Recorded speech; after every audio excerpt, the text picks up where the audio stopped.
Hi guys, ஒரு recipe video போடுறதுக்கு இவ்வளோ யோசிப்பேன் நான் எதிர்பார்க்கவே இல்லை. ஆக்சுவலி என்னென்னா, இது ஆல்ரெடி இன்டர்நெட்டில் அவைலபிளாக இருக்கிற ரெசிபி தான்.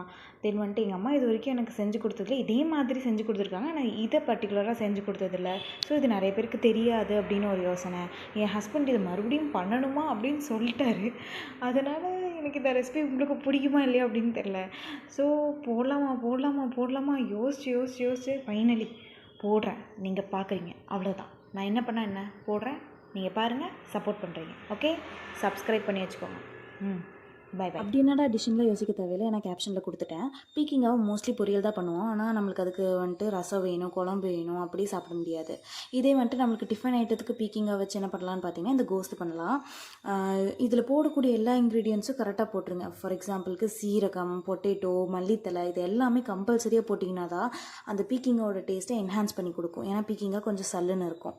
அதே மாதிரி டிஃபன் ஐட்டத்துக்கு தான் இது சூப்பராக இருக்கும். முக்கியமாக தோசைக்கு தான் சூப்பராக இருக்கும். ஒரு வாட்டி ட்ரை பண்ணி பாருங்கள். நான் இதெல்லாம் போட்டு வெஜிடபிள்ஸ் மட்டும் போட்டு என் பையனுக்கு தனியாக எடுத்து வச்சிட்டேன், இந்த உப்பு காரெல்லாம் போடுறதுக்கு முன்னாடியே. நீங்களும் அந்த மாதிரி உங்கள் பேபி ஃபுட்டுக்கு இது யூஸ் பண்ணிக்கலாம். இந்த ஜஸ்ட் பீக்கிங்காக பொட்டேட்டோ, தக்காளி மட்டும் தானே இருக்குது, அதனால் அவங்களுக்கு சூப்பராக இருக்கும். சும்மா தனியாக எடுத்து வச்சு அவங்களுக்கு தோசையோடு கொடுத்துடலாம், ஊத்தப்பத்தோட.